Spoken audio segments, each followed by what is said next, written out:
আমার সৈনিক, আমার লা ইলাহা ইল্লাল্লাহ কালেমা যে অন্তরে নিয়েছে, সে আমার সৈনিক, সে আমার সৈন্য, সে আমার ফোর্স, সে আমার বাহিনীর একজন সদস্য, তারা বিজয়ী হবেই। ঠিক নয় কি? এখন সময় হয়েছে বিশ্বের বহু দেশে গোটা জাতি ট্রেনিং প্রাপ্ত, আমাদের গোটা বাংলাদেশের প্রত্যেকটা নাগরিকের এখন ট্রেনিং ফরজ ফার্জে আইন হয়ে গেছে। কারণ যুদ্ধ ফার্জে আইন, নাফির আম, গণযুদ্ধের ডাক দিতে হবে। এই যে সেক্রেটারিয়েট হলো বাংলাদেশের হৃৎপিণ্ড। এই বিদ্যুৎ বাতি যে জ্বলে, সেক্রেটারিয়েট থেকে তো বরাদ্দটা দেওয়া হয়, ঠিক না? রোড ঘাট রাস্তা যে করা হয়, কোত্থেকে বরাদ্দ, কোত্থেকে দেওয়া হয়? সেক্রেটারিয়েট থেকে। এই যে যত রকমের আসবাবপত্র, খাবার দাবার, ঔষধ, সব তো সেক্রেটারিয়েট কেন্দ্রিক, ঠিক না? সেখানে আগুন দেয়া মানে কি 18 কোটি মানুষের গায়ে আগুন দেওয়া হয়েছে। আর বসে থাকার সময় নেই। আপনারা আমারে ন্যায় বিচার ও সাম্যের বিষয় দিয়েছেন, কিন্তু আমি যুদ্ধের ডিক্লারটা আগে দিলাম, কারণ আজকের সময়ের এটা দাবি। তো একটা সূত্র দেই সরকারকে। তালুতের 313 জন বাহিনী 1 লক্ষ বাহিনীকে পরাস্ত করেছিল। কয়জন? 313 জন আল্লাহওয়ালা বাহিনী কতজনকে পরাস্ত করেছিল? 1 লক্ষ। আল্লাহু আকবার। বদরে 313 জন 1000 দুর্ধর্ষ বাহিনীকে পরাস্ত করেছিল। আরো কয়েক হাজার আসলেও পরাস্ত হতো। একটা হাদিস সরকারকে দিচ্ছি, সেনাবাহিনীকে দিচ্ছি, আপনারাও শুনেন।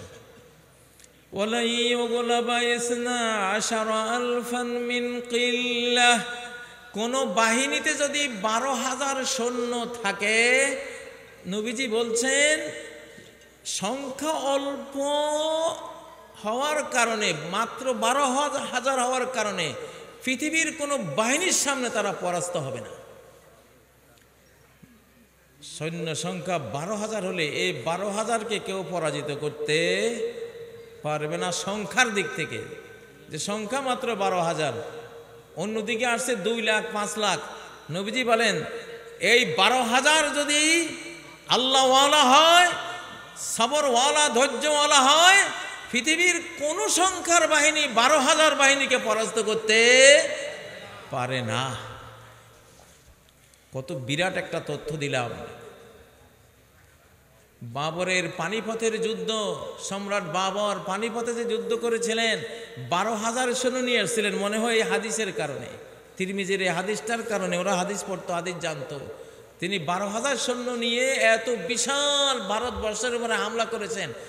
1,80,000 বাহিনীকে মাত্র 12,000 দিয়ে পরাজিত করে ভারতে মোগল সাম্রাজ্যের পতাকা উড়িয়ে দিয়েছে, ইসলামের পতাকা উড়িয়ে দিয়েছে। নবীজির কোনো নিয়মিত সৈন্যবাহিনী ছিল না, প্রত্যেক সাহাবী ছিল তার সৈন্য, প্রত্যেক সাহাবী ফৌজ, প্রত্যেক সাহাবীর বাড়িতে তীর, তরবারি, সাজোয়া, হেলমেট, ওই যুগের সকল অস্ত্র ছিল। ডক্টর ইউনুস সাহেব, মাননীয় ওয়াকারুজ্জামান সাহেব, গোটা বাংলাদেশকে সৈন্যে পরিণত করুন। যদি আপনারা এটা পারমিশন দেন, এখন পারমিশন চাচ্ছি। যদি আমরা আক্রান্ত হই, খালি হাতে থাকা অবস্থায় কোনো পারমিশন চাইব না, নিজেরাই নিজেদের বাঁচার সকল আয়োজন আমরা জনগণ করতে বাধ্য হব, ঠিক নয় কি? ইনশাআল্লাহ।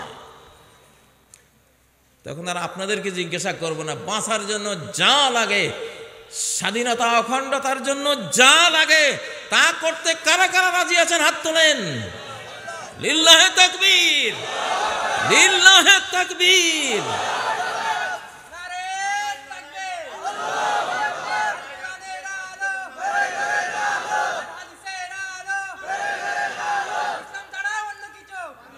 কিশোর তরুণরা, আমাদের মা জাতি পর্যন্ত সে যুদ্ধে ঝাঁপিয়ে পড়েছিল, ঠিক নয় কি? যুদ্ধে যারা ঝাঁপ দিয়েছে তারা আমাদেরই এই মাহফিলগুলির ছাত্র, তারা সাইদির ছাত্র, তারা কামাল উদ্দিন জাফরির ছাত্র, তারা আহমদ শফির ছাত্র, তারা আজহারির ছাত্র, তারা বাংলার আনাচে কানাচে যত বক্তারা আছে, আমির হামজারা আছে, যত ইসলামিক স্পিকাররা আছে, এদেরই তৈরি ছাত্র হলো 5ই আগস্ট, যারা অলৌকিকভাবে একটা কারামত আল্লাহর পক্ষ থেকে পেয়ে ওই বিপুল শক্তিধর এক ফেরাউনকে বাংলাদেশ থেকে বিদায় করেছিল। ঠিক নয় কি?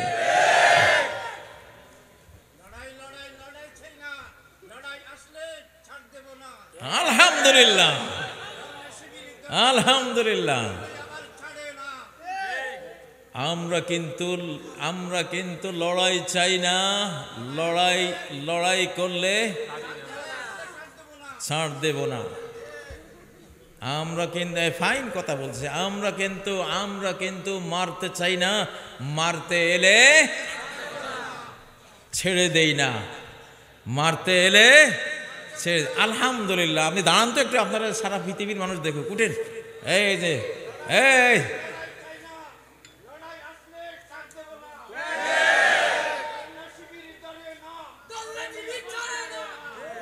মাশাআল্লাহ, আমাদের স্লোগান ঠিক হয়ে গেছে। আজকে স্লোগান ঠিক হয়ে গেছে, আল্লাহর প্রিয় স্লোগান হয়ে গেছে, নবীর সুন্নাহ মতো ভেরিফাইড একটা স্লোগান হয়ে গেছে।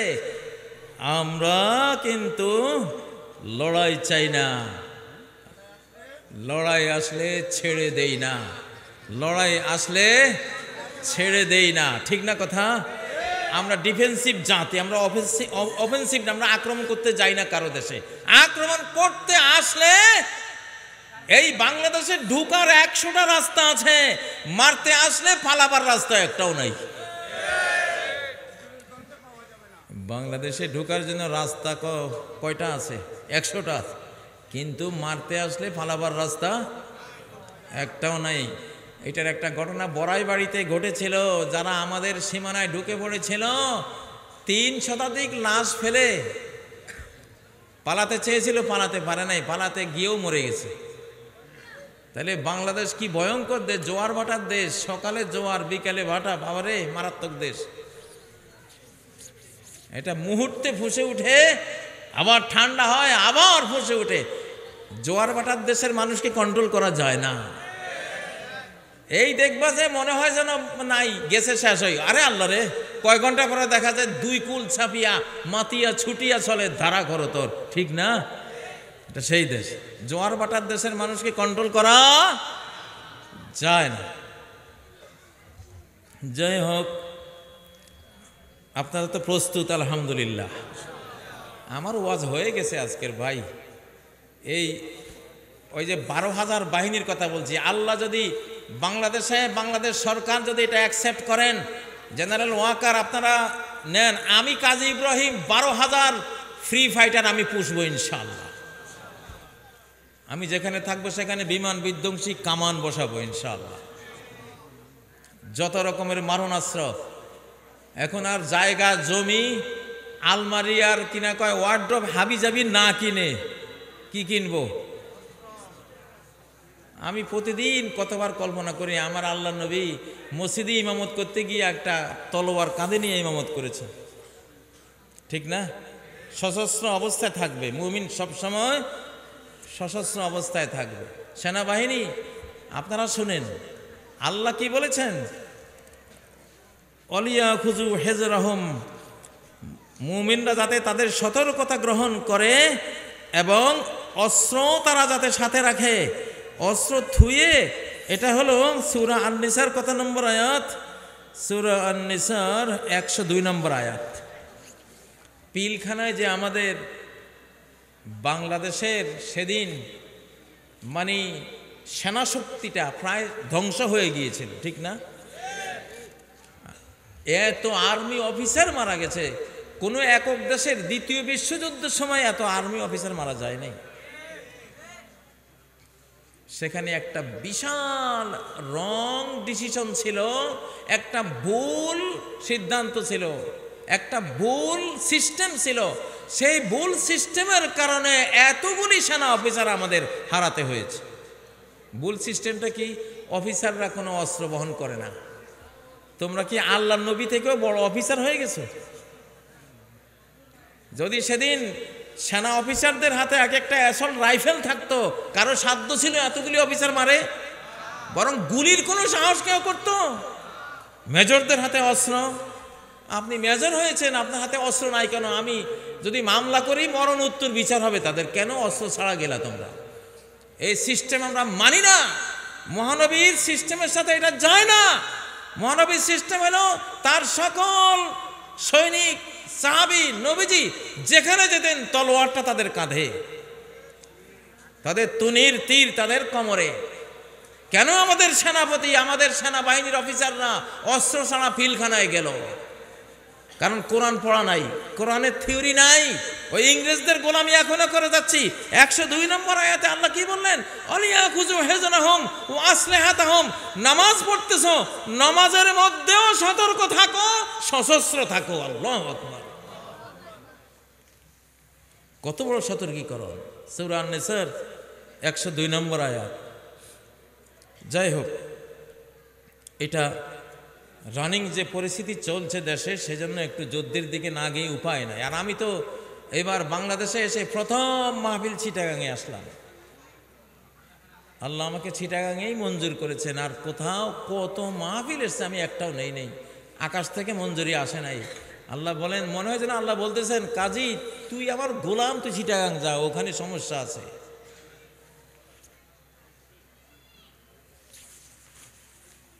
ওখানে গিয়া যুদ্ধের কমান্ড করবি, ওখানে যা, মরাগুলিরে জিন্দা করিয়া। আমার একটা ইতিহাস আছে, জামিয়া কাসিমে আমি 30 বছর হাদিস পড়াইছি। মাঝে মধ্যে জামাত শিবিরের মিছিলে নেতৃত্ব দিয়েছি, খুব কম। যখনই কোনো মিছিলের প্রয়োজন হতো আমাকে দাঁড়া করে, হুজুর আপনি একটু বলে দেন। আপনি বলে দিলে একটা ছাত্র বাড়ি এই মাদ্রাসায় থাকবে না, সব রাস্তায়। আমি এমন কিছু কমান্ডিং বক্তৃতা করতাম, বক্তৃতা ছোটে আমাশার রোগী, গ্যাস্ট্রিকের রোগী, জ্বর টর লইয়া শুধু রাস্তায় ঘুরতো। সত্য কি নাই যে একজন আছে এখানে, দাঁড়াও তো তুমি কোন একটা আজকাল সাক্ষী না হলে, এই যে আমার ছাত্র, ও জিজ্ঞাসা করেন সত্য কইছি কিনা? হ্যাঁ বলছে, জি জি বলছে। ওই দেখতে ছোট হইলে কি হবে, অনেক বড় বুদ্ধিজীবী।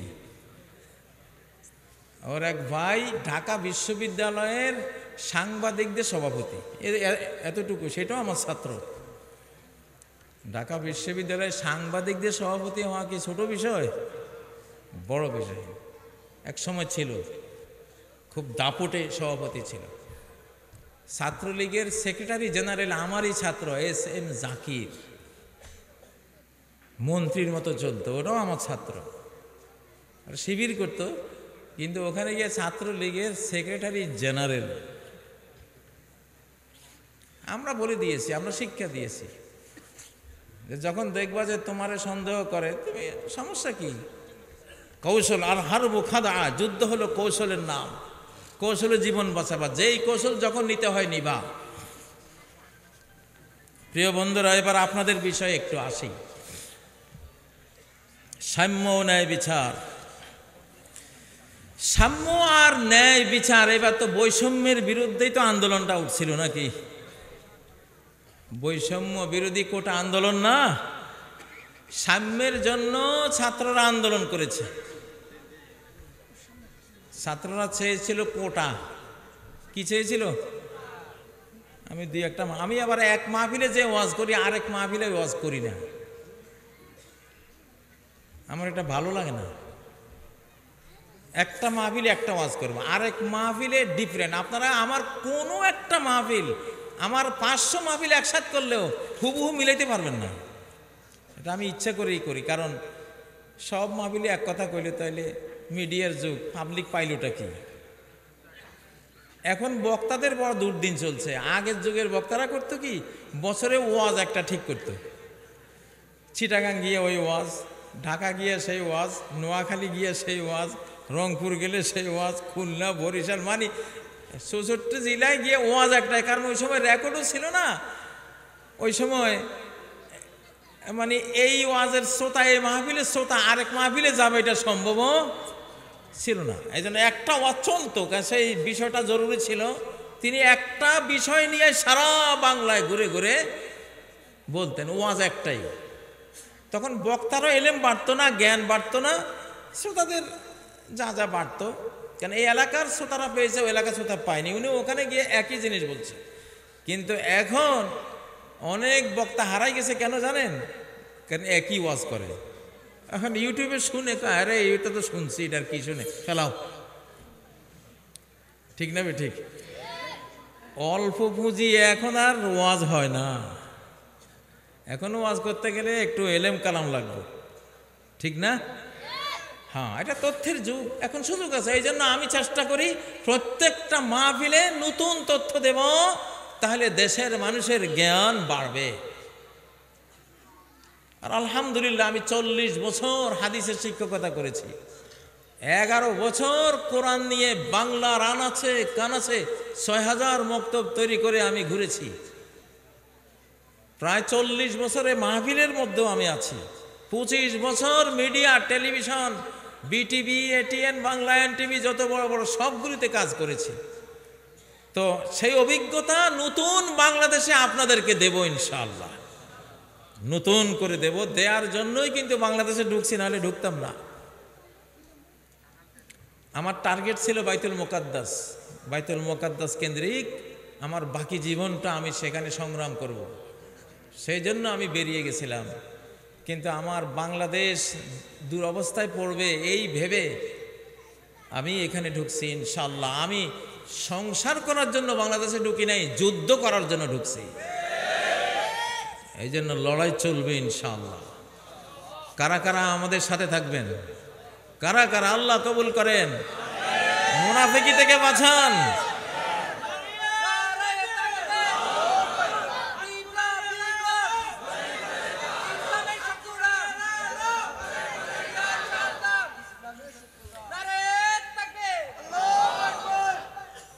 ও ভাইয়েরা, লড়াই হলো জান্নাতে যাওয়ার কোন আচ্ছা পথ। কোন আচ্ছা পথ চিনেন? ওটা লক্ষ্মীপুরের ভাষা পেলাম, আপনাদের চিটাগাঙ্গে কি কয় তা তো জানি না। বাদ্দার দেশে আপনারা কি কন? কোনাকুনি পথ। যে বর্ষাকালে যখন পানি টানি শুকিয়ে যায় ক্ষেতের, এখন রাস্তাটা ধরেন এই দিকে গেছে 1 কিলো, এরপরে আবার ঘুরে আবার এমনি 3 কিলোমিটার রাস্তা, ক্ষেত দিয়ে নেমে চলে গেলে আধা কিলো হয় না। এই রাস্তাটা কি বলেন? আইল, কোনাকুনি পথ। লড়াই হলো জান্নাতে যাওয়ার কোনাকুনি পথ, ঘুরে গাড়ি নাই। নবীজির কাছে ঈমান এনেছে, মাত্র লা ইলাহা ইল্লাল্লাহ পড়েছে, যুদ্ধে গেছে, 1 ওয়াক্ত নামাজও পড়তে পারে নাই, যুদ্ধে গিয়া শহীদ হয়ে জান্নাতে চলে গেছে। আল্লাহু আকবার। এটা ঘুরা রাস্তা না, এটা কি? ইয়াগফির লাকুম যুনুবাকুম ওয়া ইউদখিলকুম জান্নাত।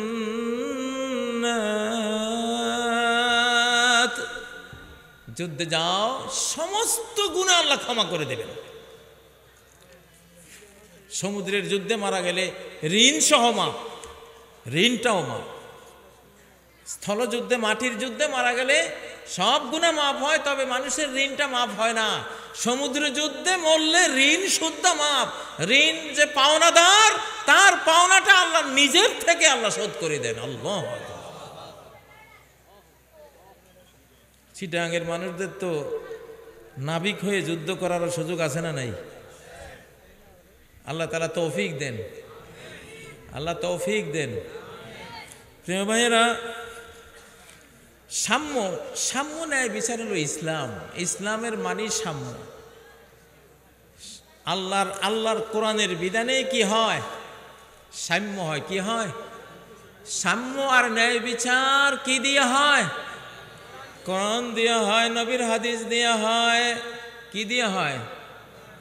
আল্লাহ বলেন, আমি নবীদের সাথে কোরআন দিয়েছি, কিতাব দিয়েছি, আসমানি সংবিধান দিয়েছি। কেন দিয়েছি? লিয়াকুমান নাসু বিল কিসত, যাতে করে মানব জাতি ন্যায়, সাম্য, ইনসাফ প্রতিষ্ঠা করতে পারে। লিয়াকুমান নাসু বিল কিসত, সূরা আল হাদিদের 25 নম্বর আয়াত। আল্লাহ তাআলা নবী পাঠানোর উদ্দেশ্য কি? বাইয়ানাত, স্পষ্ট দলিল, কিতাব, আকল, বিবেকে সব দেওয়ার উদ্দেশ্য কি? একটাই উদ্দেশ্য, লিয়াকুমান নাসু বিল কিসত, যাতে মানব জাতি কি কায়েম করতে পারে? ইনসাফ কায়েম করতে পারে। সুবহানাল্লাহ। তাহলে ইনসাফ করবেন কি দিয়া? কোরআন দিয়া। কোরআন ছাড়া কি ইনসাফ হয়?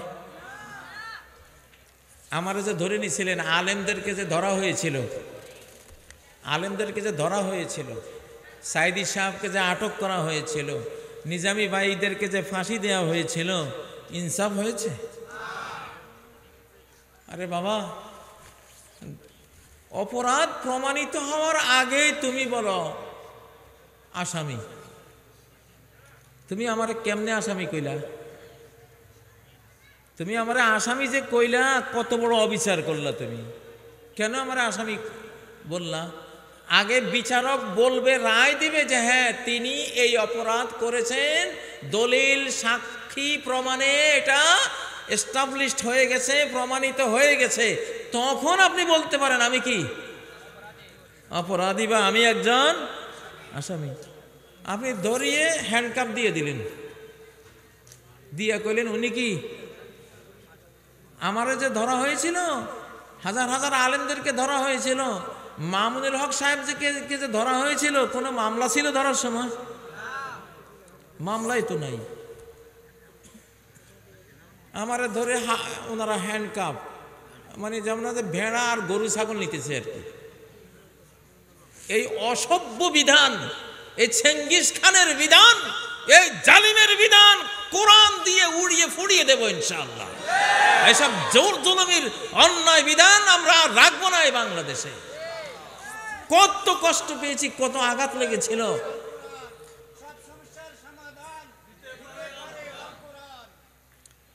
এক একজন আলেমে দিন, এরা হলো নবীর ওয়ারিস। কার ওয়ারিস? নবীর ওয়ারিস।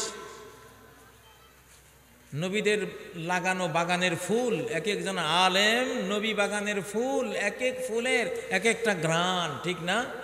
এক এক ফুলের এক একটা সৌন্দর্য। নবী বাগানের ফুল এগুলি, এই ফুলগুলিকে কচলিয়ে, দুমড়িয়ে, মুচড়িয়ে শেষ পর্যন্ত নিজেই বহিষ্কৃত এবং বিতাড়িত হয়ে গেছে দেশ থেকে।